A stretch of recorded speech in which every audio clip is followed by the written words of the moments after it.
मीराबाई एक ऐसी भक्त जिनकी कृष्ण के प्रति भक्ति आज भी लाखों दिलों को प्रेरित करती है।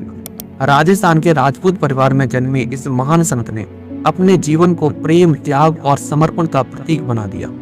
तो आइए जानते हैं मीराबाई की अद्भुत भक्ति की कहानी। 1498 ईस्वी में राजस्थान के मेड़ता के कुड़की गांव में जन्मी मीराबाई बचपन से ही श्री कृष्ण के प्रति गहरी आस्था रखती थी। कहा जाता है कि एक बार जब मीरा ने कृष्ण की मूर्ति देखी तो उन्होंने उसे अपना पति मान लिया। उनका यह प्रेम साधारण नहीं था, ये भक्ति की पराकाष्ठा थी।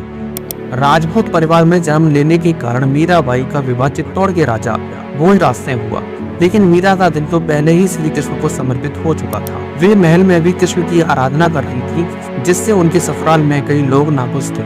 कहा जाता है कि मीराबाई को उनकी भक्ति छोड़ने के लिए कई बार प्रताड़ित किया गया, लेकिन उन्होंने सांसारिक बंधनों को त्यागते हुए भक्ति का मार्ग नहीं छोड़ा। मीराबाई के जीवन की घटनाएं आज भी लोगों के दिलों में बसी हुई हैं। नंबर 1, जहर का प्याला। कहा जाता है कि उन्हें कृष्ण भक्ति से रोकने के लिए विष का प्याला दिया गया, लेकिन उन्होंने इसे कृष्ण का प्रसाद मानकर पी लिया और विष का उन पर कोई प्रभाव नहीं पड़ा। यह घटना उनकी भक्ति की शक्ति को दर्शाती है। नंबर 2, महल छोड़कर तीर्थ यात्रा। अपने ससुराल के विरोध के बावजूद मीरा ने कृष्ण की भक्ति को सर्वोपरि मानते हुए चित्तौड़ का महल छोड़ दिया। उन्होंने वृंदावन और द्वारका जैसे पवित्र स्थानों की यात्रा की और कृष्ण के प्रति अपने प्रेम को और गहरा किया। नंबर 3, द्वारका में अंतर्ध्यान।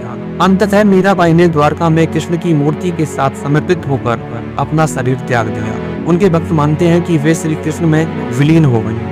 मीराबाई केवल एक भक्त नहीं बल्कि वे भक्ति आंदोलन की सबसे प्रभावशाली संतों में से एक थी। उनके लिखे भजन जैसे पायो जी मैंने राम रतन धन पायो और मेरे तो गिरधर गोपाल आज भी भक्ति संगीत का हिस्सा हैं। उनकी कविताओं में गहन प्रेम, त्याग और आध्यात्मिकता झलकती है। मीराबाई की भक्ति यह सिखाती है कि सच्चा प्रेम और समर्पण किसी भी बंधन से परे होता है।